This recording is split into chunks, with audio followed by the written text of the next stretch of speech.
Hello everyone, you are watching the Money and Tech YouTube channel, which is all about educating you on topics that are about money and tech, as well as some other things that I might find interesting at the time. What is a quantum computer and the future of the computer?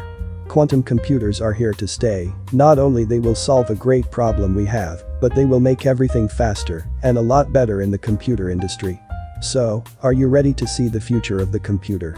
To begin with, what is the problem we are facing in the current state of the computers? As we all know, computers started very big and progressed their way to become smaller and a lot more powerful. But this process is about to hit its physical limits. To begin with, you need to understand a very simple thing. Computer chips contain modules that contain logic gate, which contain transistors. So, what is a transistor? It is a very simple mechanism that can either block or let information come through. When we talk about information, we are talking about bits. A bit is either a 1 or a 0. Otherwise known as true or false.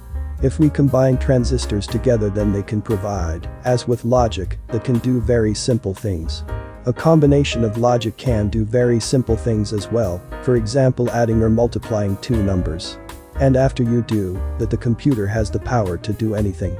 In 2021, the typical size of a transistor is around 5 nanometers. What does that mean?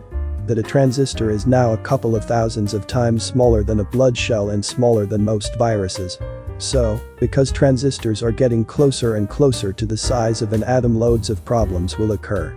To begin with, there is a process called quantum tremoring. This means that electrons, which are the ones giving the information to the transistors, that they might just transfer themselves to the other side of a block passage, which will result in everyday computers stop making any sense. That's where quantum computers come into place. Like we said before, in everyday computers we have the bits, which can be either 1 or 0. But in quantum computers we have something that is called a qubit. A qubit doesn't have to be either of those, but it can be in any proportions of both states at the same time, which is called superposition. But once you measure it, it will collapse into a 0 or a 1. 4 classical bits can have 16 different combinations, but we can only choose one. But for qubits we can have all of these 16 combinations at once. This is a game changer. Think of what a normal computer would have to do to check 10 different things. It would have to go through each and every one of them, to test them, and then arrive to a conclusion, which, as you can imagine, is not very efficient. But with quantum computers and superposition, this can be made a lot more efficient. For example, quantum computers will be very good at database searching for the reason I mentioned above. Let's now look at some very nice things you could do with a quantum computer. Well, you could steal every person's password super easy, because of the way passwords are encrypted. I don't want to get in depth here, but in a nutshell, a normal computer would take many years to encrypt a single password.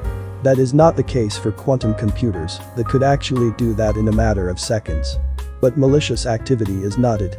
We could use this technology to do a lot of other very interesting stuff for technology and biology as well.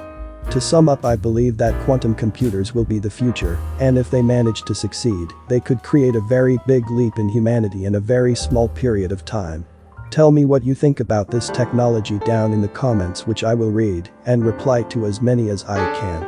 And that was it from me. Don't forget to like and subscribe if you enjoyed the video, and I will see you all in the next one. Have a great day.